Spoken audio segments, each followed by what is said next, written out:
Comment est-on passé de sociétés qui historiquement avaient beaucoup d'enfants à des sociétés qui n'en ont quasiment plus? Cette transition a commencé il y a 2 siècles et depuis, les sociétés les unes après les autres ont eu de moins en moins d'enfants.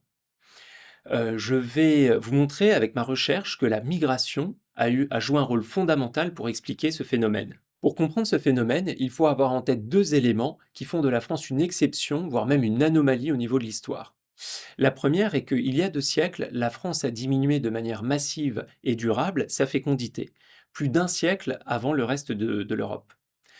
La deuxième chose est que la France est traditionnellement une terre d'immigration très tôt, alors que le reste de l'Europe était une terre d'émigration, notamment vers le Nouveau Monde, mais aussi vers la France. Mes recherches vont montrer comment cette migration massive vers la France a permis de diffuser les normes de fécondité françaises vers le reste de l'Europe.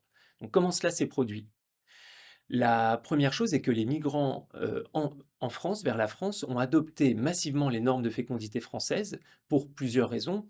Par exemple, parce qu'ils se sont mariés avec des Françaises ou des Français, ou bien parce qu'ils ont eu leurs enfants en France.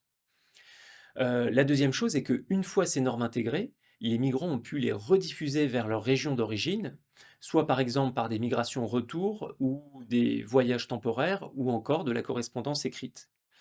On montre également dans notre recherche que ce qui a compté n'était pas uniquement d'aller en France, mais la région d'accueil en France ou de résidence en France des migrants.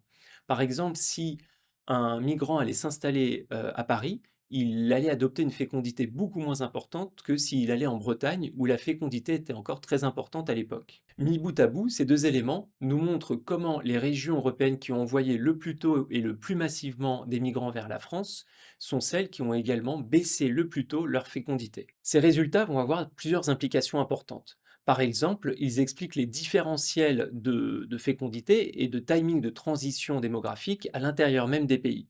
Ils expliquent par exemple pourquoi la région de la Catalogne a fait sa transition démographique beaucoup plus tôt, près d'un siècle avant le reste de l'Espagne.